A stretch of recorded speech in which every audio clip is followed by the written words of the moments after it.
So magpapalit tayo ng Zebra visor. Ito, yung glass na ito. Okay, paano palitan? So hilahin nyo lang to. So mga ganyan. Dapat hindi siya nakasara kasi may mahawakan.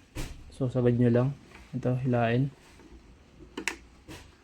Then ayun, kabilaan.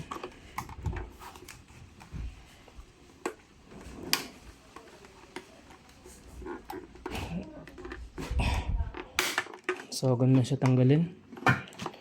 Pagkakabit naman, palitan ko na ito. Hilain nyo rin. So ito yung palatandaan niya. Itong side na to. Ito.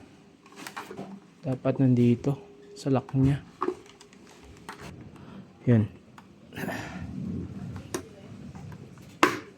So ayun na. So sa kabila ganun din. Hilain din natin to.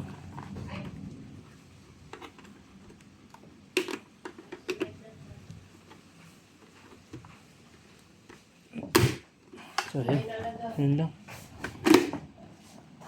Okay.